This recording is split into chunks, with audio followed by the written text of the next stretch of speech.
열린교회 성도 여러분 안녕하세요. 8월 10일 매일 성경 묵상 함께 하겠습니다. 오늘 묵상할 말씀은 이사야 23장 1절에서 18절까지의 말씀입니다. 함께 읽겠습니다. 두로에 관한 경고라. 다시스의 배들아, 너희는 슬피 부르짖을지어다. 두로가 황무하여 집이 없고 들어갈 곳도 없으며 이 소식이 기띔 땅에서부터 그들에게 전파되었습니다. 바다에 왕래하는 시돈 상인들로 말미암아 부요하게 된 너희 해변 주민들아 잠잠하라. 시올의 곡식 곧 나일의 추수를 큰 물로 수송하여 드렸으니 열국의 시장이 되었도다. 시돈이여, 너는 부끄러워할지어다.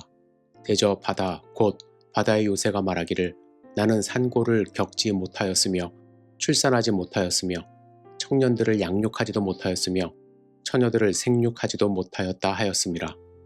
그 소식이 애굽에 이르면 그들이 두로의 소식으로 말미암아 고통받으리로다. 너희는 다시스로 건너갈지어다. 해변 주민아, 너희는 슬피 부르짖을지어다.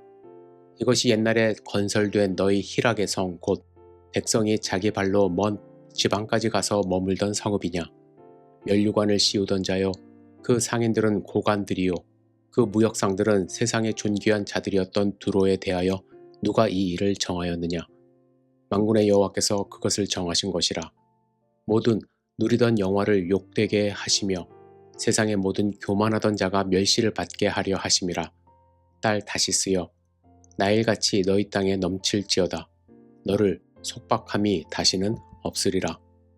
여호와께서 바다 위에 그의 손을 펴사 열방을 흔드시며 여호와께서 가나안에 대하여 명령을 내려 그 견고한 성들을 무너뜨리게 하시고 이르시되 너 학대받은 처녀 딸 시온아, 내게 다시는 희락이 없으리니 일어나 기띔으로 건너가라. 거기에서도 내가 평안을 얻지 못하리라 하셨느니라. 갈대아 사람의 땅을 보라.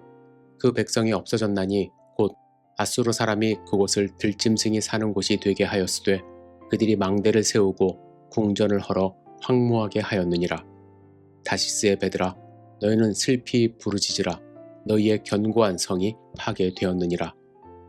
그날부터 두로가 한 왕의 연한같이 70년 동안 잊어버린 바 되었다가 70년이 찬 후에 두로는 기생의 노래같이 될 것이라. 잊어버린 바 되었던 너 음녀여, 수금을 가지고 성읍에 두루 다니며 기묘한 곡조로 많은 노래를 불러서 너를 다시 기억하게 하라 하였느니라.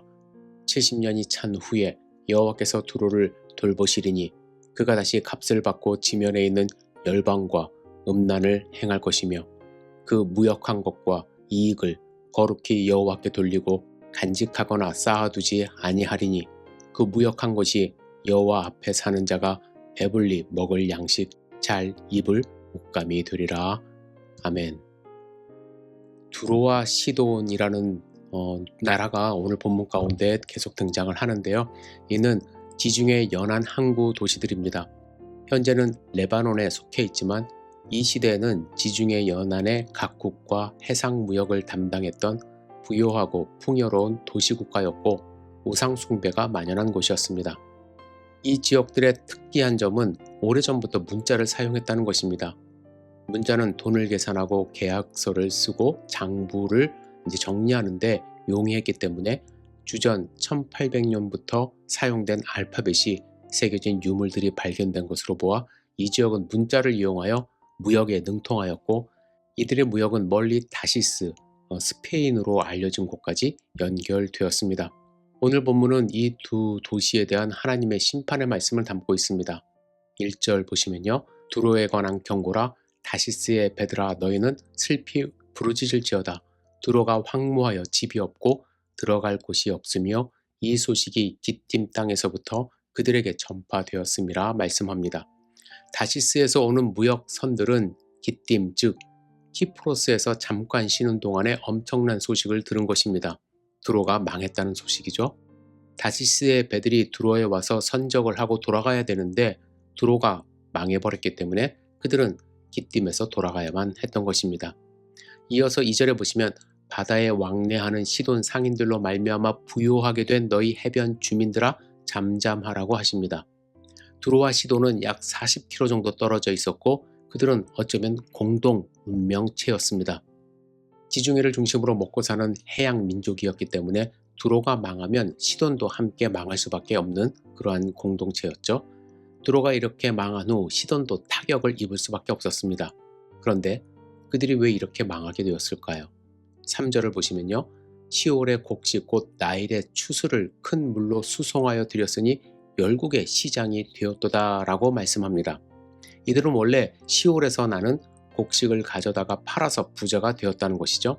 시올은 이집트 나일강 주변에 있는 도시인데 나일강 연안에서 나는 곡식을 모아서 두로와 시돈으로 옮겨주는 역할을 했습니다. 두로와 시돈은 시올에서 나는 곡식을 가져다가 배에 실어 지중해 연안 도시에 팔았던 것입니다. 그런데 이들에게 어떤 일이 벌어졌습니까? 4절에 보시면 시돈이여 너는 부끄러워할지어다. 대저 바다 곧 바다의 요새가 말하기를 나는 산골을 겪지 못하였으며 출산하지 못하였으며 청년들을 양육하지도 못하였으며 처녀들을 생육하지도 못하였다 하였음이라. 즉 시돈이 부끄러워하고 산골을 겪지 못하고 출산하지 못하였다는 말은 그들이 배를 띄우지 못했다는 것입니다. 곡식이 공급되지 않았기 때문이죠. 그들의 젖줄인 이집트가 곡식을 생산하지 못했고 그 때문에 두로와 시돈은 곡식을 받지 못해 배를 띄우지 못했고 결국은 두로와 시돈은 파산하게 된 것입니다. 그들이 무역을 하지 못한 것은 심각한 문제였고 하나님은 이렇게 두로와 시돈을 심판하신 것입니다. 그렇다면 그들은 왜 심판을 받았을까요? 그들이 심판받은 이유를 9절에서 찾을 수 있습니다. 9절에 보시면 만군의 여호와께서 그것을 정하신 것이라 모든 누렸던 영화를 욕되게 하시며 세상의 모든 교만하던 자가 멸시를 받게 하려 하심이라 하십니다. 그들은 영화를 누렸고 교만한 삶을 살았던 것입니다. 결국 그들은 영화를 누릴 만큼 돈을 벌었지만 그 돈 때문에 교만해져서 하나님의 심판을 받게 된 것이죠. 여러분, 우리가 이곳에서 이만큼 살 수 있는 것, 내가 잘나서 이렇게 사는 것 절대로 아닙니다. 하나님이 우리를 인도하셨고 하나님이 우리를 보호하셨기 때문에 지금 이렇게 사는 것 가능하다고 저는 확신합니다.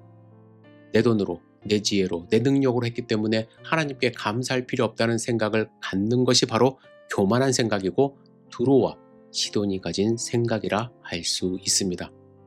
여러분, 이사야서를 계속 읽으면서 교만한 자들을 치시는 하나님에 대하여 우리가 묵상합니다. 이렇게 열국이 하나님의 심판을 받는 가장 중요한 이유 가운데 하나가 바로 교만이죠. 여러분, 교만을 벗어나야 할 것입니다. 오직 우리는 하나님의 피조물임을 인정하고 하나님을 의지하며 하나님 앞에서 겸손한 삶을 살아야 할 것입니다. 우리가 베풀 때는 베풀 수 있어야 합니다. 감사하는 마음을 표현해야만 합니다. 그리고 겸손히 주님을 섬기며 이웃을 섬기는 하나님의 백성으로 살아갈 때에 우리는 하나님의 심판에서 벗어나 하나님의 백성으로서 평안을 누리는 삶을 살 수 있을 것입니다. 오늘 하루 겸손하게 평안한 삶 사시기를 주님의 이름으로 축복합니다. 기도하겠습니다. 전능하신 주님, 주님 앞에서 늘 겸손하게 살아갈 수 있도록 인도하여 주옵소서. 나의 영화를 자랑하고 내가 잘나서 그런 것처럼 교만에 빠지지 않도록 인도하여 주시고 오직 예수님이 보이신 그 겸손의 모습, 순종의 모습으로 우리가 승리하는 삶 살 수 있도록 축복하여 주시옵소서. 오늘 하루의 삶을 온전히 주님께 의지하며 드립니다. 예수님의 이름으로 기도드렸사옵나이다. 아멘.